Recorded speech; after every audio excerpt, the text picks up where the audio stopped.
Jette Gottlieb, du har lige overvejet at være paneldeltager i en debat omkring, hej skat, kan vi virkelig gøre det bedre?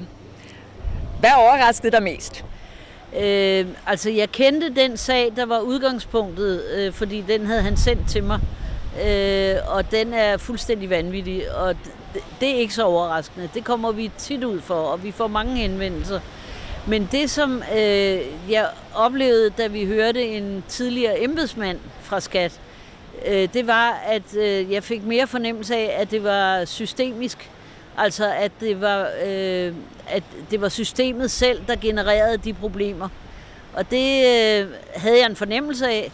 Jeg havde mere oprindeligt tanken om at skyde skylden på IT-systemerne og sådan nogle ting, som jeg stadig tror er rigtigt også, men jeg kunne fornemme, at der ligger mere i det.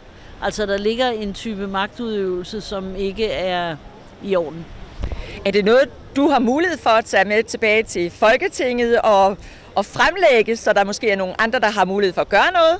Altså, jeg er ikke i tvivl om, at jeg kommer til at tage det op i vores gruppe, fordi jeg er jo ikke skatteordfører, og det betyder, at det er vigtigt, at det er den rette person, der ligesom har den rigtige indsigt og sådan noget. Men jeg er sikker på, at vi kommer til at tage det overordnede problem op, der hedder den samfundsmæssige funktion, hvis vi mister tilliden til myndighederne.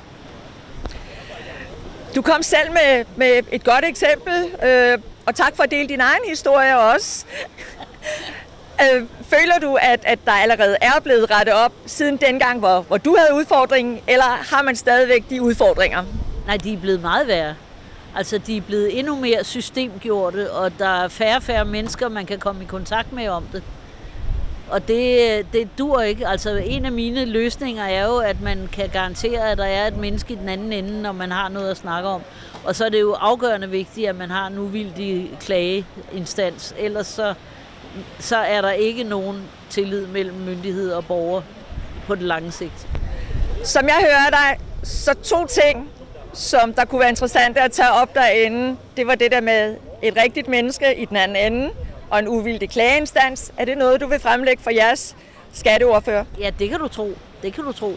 Og jeg har egentlig også gjort det, inden jeg tog afsted, fordi jeg prøvede jo først at proppe ham på opgaven. Men nu var det mig, der havde fået henvendelsen, og han havde rigeligt, så jeg sagde, okay, jeg tager den. Tak for din deltagelse, og have en rigtig god dag. Fortsat godt folkemøde. Tak for det, og i lige måde, og det bliver rigtig regnfuldt.